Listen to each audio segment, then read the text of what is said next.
जो जो चीज़ हम लोग को चाहिए, यानी एसी में जो जो चीज़ चाहिए यहाँ इंक्लूड किया गया। यानी स्विंग मोटर को चलाने के लिए हम लोग का रिले का जरूरत होगा, तो स्विंग मोटर के लिए रिले दिया होगा।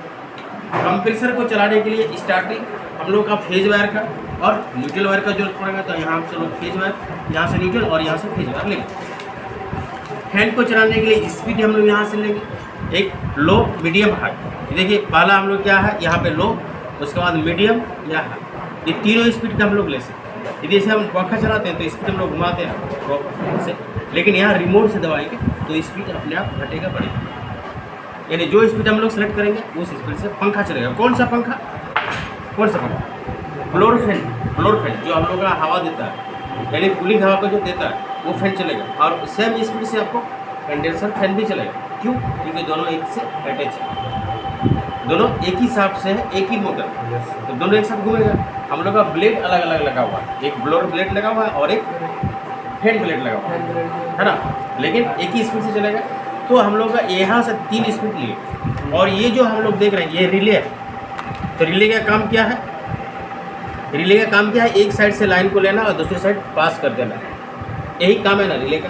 क्यों? ये सब सिंगल रिले है। जैसे हम लोग जनरली रिले जो आता है वो NC-NO होता है और पोल होता है और कॉयल होता है, लेकिन इसमें कॉयल है, NC नहीं है, पोल और NO।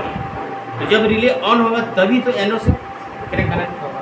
तो जब ये रिले ऑन होगा तो मतलब यहाँ से लाइन दिए और ये लाइन ब्रेक रहेगा, लेकिन जब ऑन होगा तो यहाँ का लाइन इधर आ जाएगा और यहाँ जाकर सीधे कहाँ चल जाएगा? कंप्रेसर में, तो फेज पहुँच जाएगा। और न्यूट्रल हम लोग का डायरेक्ट दिया है। जैसे हम लोग घर का वायरिंग करते हैं, न्यूट्रल को डायरेक्ट तोड़ देते हैं और फेज को स्विच से कंट्रोल करके देते हैं। सेम ये स्विच ही, रिले एक तरह का स्विच है, लेकिन ये ऑटोमेटिक स्विच है, अपने आप 3 मिनट के बाद जाने देगा। सर ये भी रिले है, ये भी रिले है, ये भी रिले और ये चारों रिले, ये चारों रिले, यानी जो एक है ना। तो ये इलेक्ट्रॉनिक्स रिले, मतलब स्विच है, इलेक्ट्रॉनिक स्विच। और हम लोग जो घर के लिए यूज करते हैं वो मैनुअली स्विच, हम दबाएंगे तभी वो स्विच दबेगा। अपने आप बोलेंगे कि दब जा, या रिमोट दबा देंगे वहाँ सामने जा, दबेगा। लेकिन रिमोट वाला स्विच भी आ चुका है, रिमोट वाला भी स्विच आ चुका है, लेकिन वो भी इलेक्ट्रॉनिक स्विच है। हम लोग यहाँ पंखा को यहीं से बैठ स्पीड को कम, लो और मीडियम कर सकते हैं।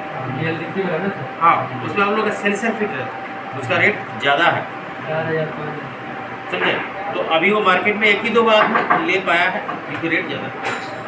एलेक्सा भी आना चाहिए बोल के, मतलब कम ऐसे करने वाला। हाँ, उसके लिए अब जैसे जैसे टेक्नीशियन हम लोग का टेक्निकल आगे जा रहा है, तो हर एक चीज़ नया नया निकल रहा है। अभी देखिए चांद पे गए तो सूरज पे जाने का तैयारी हो गया। तो देखिए हम लोग वो अभी उस बात को ब्रेक करेंगे, इस बात को देंगे।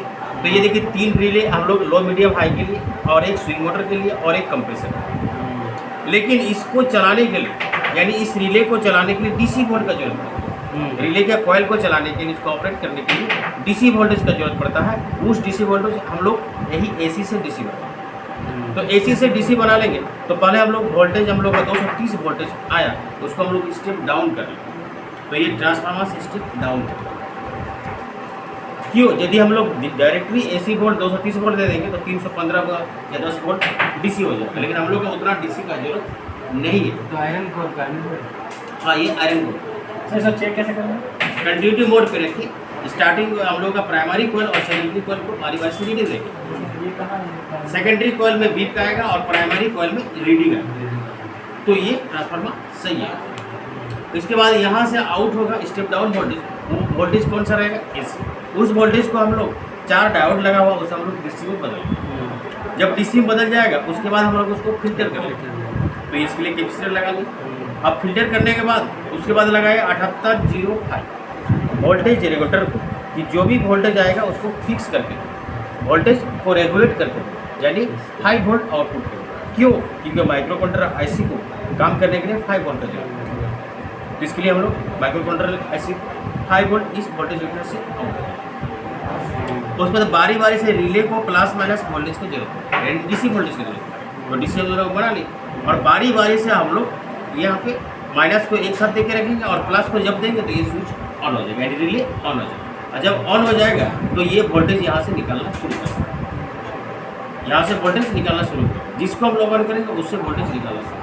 अभी देखिए चारों का पोल एक साथ जुड़ा है, चारों का पोल एक साथ देखिए, इसका पोल, इसका पोल, इसका पोल, इसका पोल, ये यहाँ वोल्टेज आया हुआ है, लेकिन यहाँ से वोल्टेज यहाँ तक नहीं जाएगा। कब जाएगा? जब रिले ऑन होगा तब यहाँ से चल जाएगा। जैसे यहाँ से लाइन यहाँ कब जाएगा? जब रिले ऑन होगा। जैसे स्विच के दबाते हैं तभी लाइन पार होता है। तो ये स्विच की तरह है, लेकिन ये इलेक्ट्रॉनिक स्विच, ये हम लोग का डीसी वोल्टेज की तरह। ये हाथ से जरूरी नहीं, इसको दबाएंगे तभी इधर से निकलेगा। समझ रहे? तो 5 काम के लिए 5 रिलेटर।